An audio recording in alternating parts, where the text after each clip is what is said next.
Halo semuanya, kembali lagi di channel Hora Plamo.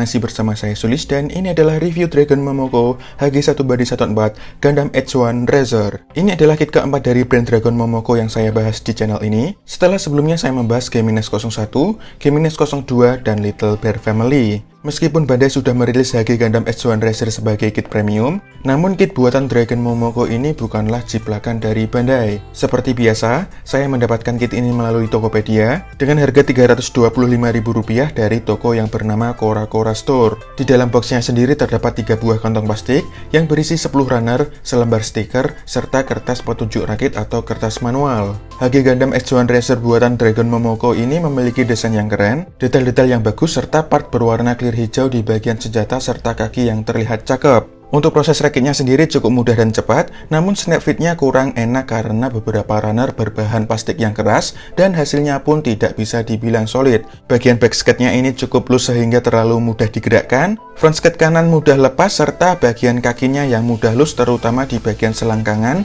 lututnya, serta bagian pergelangan kaki yang terkadang copot. Jika dilihat secara 360 derajat, HG Gundam H1 Racer ini memang terlihat keren dari sudut pandang manapun. Memiliki siluet dengan 2 buah senjata di lengannya yang keren, dengan proporsi yang cukup seimbang antara kepala, badan, tangan, dan kakinya.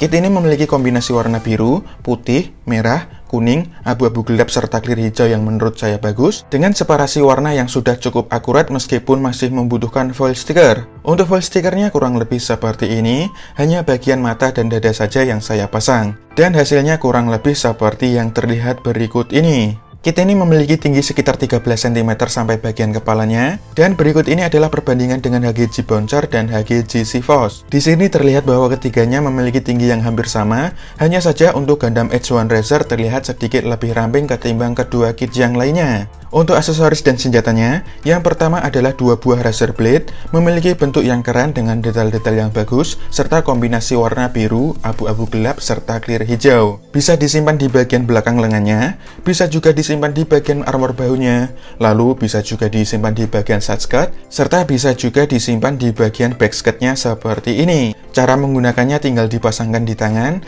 dan berikut ini adalah pose dari Gundam H1 Racer dengan Racer Blade.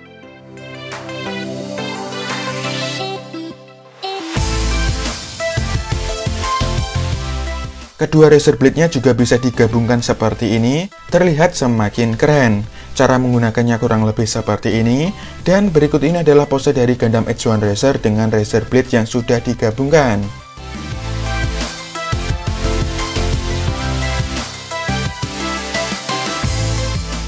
Sedangkan yang terakhir adalah leg Racer Blade, yang mana sudah menjadi bagian dari kedua betisnya. Bisa dikeluarkan seperti ini, dan berikut ini adalah pose dari Gundam H1 Racer dengan leg Racer Blade.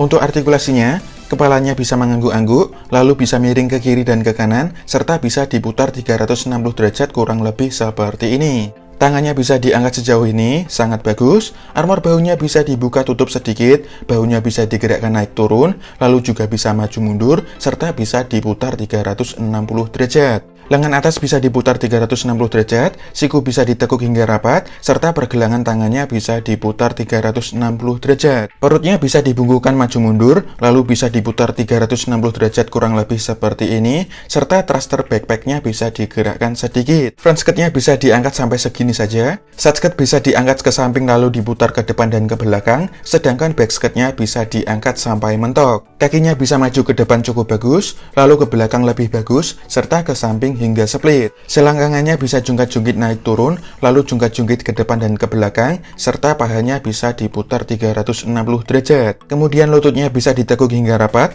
dan leg Racer Blade-nya bisa dibuka. Pergelangan kakinya bisa maju mundur, lalu diputar 360 derajat, serta diputar ke samping hanya sedikit seperti ini. Dengan harga lebih dari Rp300.000, sebenarnya kit bootleg jadul ini terbilang mahal. Namun karena kit ini buatan dari brand Dragon Momoko, yang mana saat ini brand tersebut tersebut sudah tidak ada, membuat HG Gundam H1 Racer ini menjadi kit yang langka, sehingga harga tersebut masih bisa dibilang cukup masuk akal. Kit ini bukan jiplakan dari produk premiumnya Bandai, melainkan memiliki mold sendiri yang hasilnya cukup keren. Yang membuat kit ini terlihat lebih menarik ketimbang milik Bandai adalah part berwarna clear hijau di bagian Racer Blade-nya, yang mana milik Bandai menggunakan foil sticker. Sayangnya, karena termasuk kit jadul, beberapa runnernya memiliki bahan plastik yang cukup keras sehingga proses rakitnya sedikit kurang nyaman. Terlebih lagi, hasilnya bisa dibilang tidak solid karena beberapa bagian mengalami loose, terutama bagian skirt dan kakinya. Karena HG Gundam H1 Racer milik Dragon Momoko ini termasuk kit langka, tentu saja kit ini sangat susah dicari, sehingga saya tidak bisa merekomendasikannya untuk kalian koleksi. Dan untuk reviewnya kurang lebih seperti itu saja.